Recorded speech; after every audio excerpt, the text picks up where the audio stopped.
Germany in the headlines, migration, deficit, and more. Germany faces a mix of challenges and developments today. The country continues to grapple with a large influx of Afghan migrants.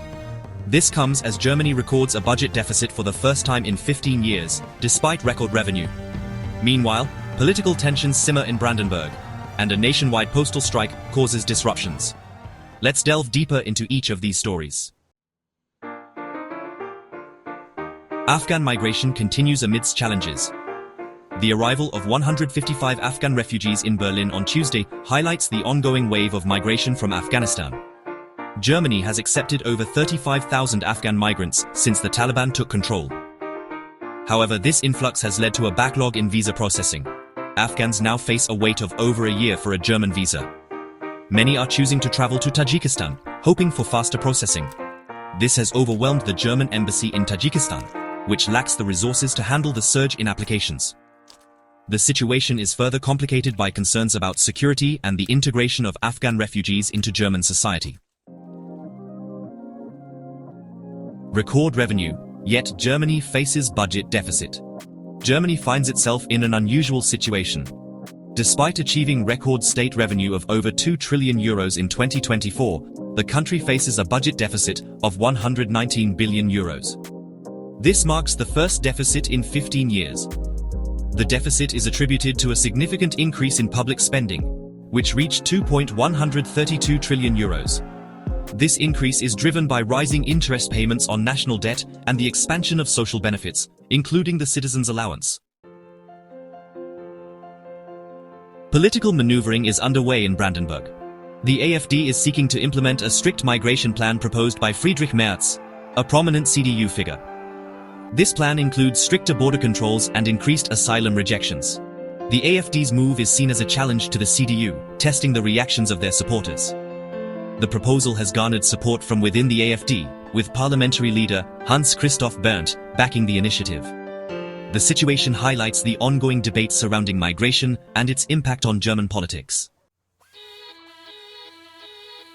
A nationwide postal strike initiated by the Verdi Union is causing significant disruptions to parcel deliveries across Germany. The union is demanding a 7% pay increase for 170,000 DHL employees. DHL, however, is offering a 3.8% increase along with additional vacation days. Negotiations between the two parties are ongoing. The strike has affected parcel and letter centers throughout the country, with some areas, like Baden-Württemberg, experiencing a near-total shutdown. The strike's impact is being felt by businesses and individuals who rely on timely postal services. Ukraine is considering a controversial resource deal with the United States. This comes as the country seeks to bolster its resources amidst the ongoing conflict. The deal, if finalized, would involve joint resource development between Ukraine and the US. However, the deal has faced criticism for lacking security guarantees for Ukraine. Additionally, it has drawn comparisons to a previous demand made by former US President Donald Trump, who sought 475 billion euros in revenue guarantees for military aid to Ukraine. This demand was initially rejected by Ukrainian President Volodymyr Zelensky. The potential deal highlights the complex geopolitical landscape and Ukraine's ongoing need for support. Looking at the weather, central and eastern Germany can expect overcast skies and rainy conditions.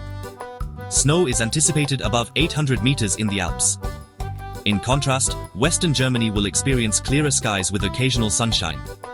Temperatures across the country will range from 6 to 10 degrees Celsius, reaching up to 12 degrees in some western areas. Light to moderate winds are expected, with stronger gusts in the south. Turning to the energy sector, yesterday's noon peak demand reached 73 gigawatts.